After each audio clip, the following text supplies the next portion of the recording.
Hello guys, আসসালামু আলাইকুম। আমি নতুন একটা রেসিপি নিয়ে চলে এসেছি আপনাদের সঙ্গে শেয়ার করব বলে। আমি আজকে বানিয়ে দেখাবো নান রুটি খুব সহজে কীভাবে বানা যায়। আমি এখানে হাফ কেজি গমের আটা নিয়েছি, 2 কাপ গুঁড়া দুধ নিয়েছি, 3 চামচ চিনি ব্যবহার করব আমি এখানে। মিষ্টিটা যে যার ইচ্ছে মতো দিতে পারেন।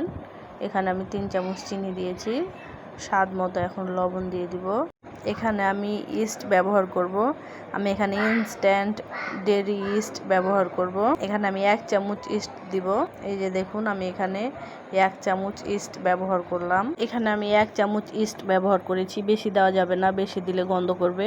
এই জন্য আমি 1 চামচ ইস্ট দিয়েছি আর সামান্য একটু ঘি দিয়েছি। এবার মিশ্রণটা ভালো মতো মিশিয়ে নিতে হবে। আপনারা চাইলে যে কোনো রান্নার তেলও ব্যবহার করতে পারেন। এখানে আমি ঘিটাই ব্যবহার করলাম।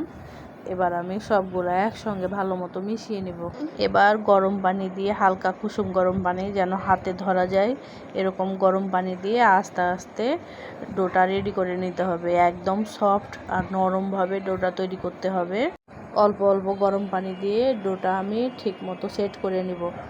এটা হালকা কুসুম গরমই পানি আছে, এটা আস্তে আস্তে আমি সেট করে নেব। দেখুন, আমার ডোটা একদম রেডি হয়ে গেছে, কতটা সফট হয়েছে। এটা আমি প্রায় 2-3 ঘন্টার জন্য রেস্টে রেখে দেব। এটা যতক্ষণ রেস্টে রাখবেন তত বেশি ফুলে ডাবল হয়ে যাবে। চলে এলাম 2-3 ঘন্টা পর, সরাসরি আমি বেলার জন্য চলে এসেছি।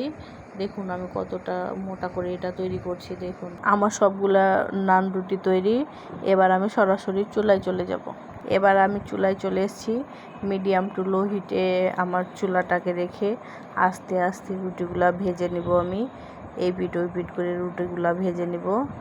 নান রুটি আপনি এই দিক ওই দিক করে যত ভাজবেন তত সুন্দর হবে। দেখুন আমার রুটিটা কত সুন্দর মতো ফুলছে, একদম সফট হয়ে। আমার রুটিগুলা প্রায় হয়ে এসছে। দেখুন আমার রুটিগুলা সবগুলাই তৈরি হয়ে গেছে। নান রুটি দেখুন কতটা সফট হয়েছে আর কতটা স্মুথ হয়েছে। দেখুন আপনারা হয়তো দেখেই বুঝতে পারছেন। আর খেতে কি যে দারুণ হয়েছে, আপনাদের কি করে বোঝায়, না খেলে তো কেউ বুঝতেই পারতেন না যে হ্যাঁ কতটা সুন্দর হয়েছে আর টেস্টি হয়েছে খেতে। অনেক সুন্দর হয়েছে গাইস। আপনারা এটা বাসায় ট্রাই করতে পারেন, অবশ্যই সবার ভালো লাগবে। এভাবে তৈরি করলে যে কেউ খেয়ে আপনার প্রশংসা করবে। সো গাইস, আমার ভিডিওটা যদি আপনাদের ভালো লাগে সবাই একটা করে অবশ্যই লাইক করে দিবেন এবং আমার চ্যানেলটা দয়া করে সাবস্ক্রাইব করে দিবেন। Thank you.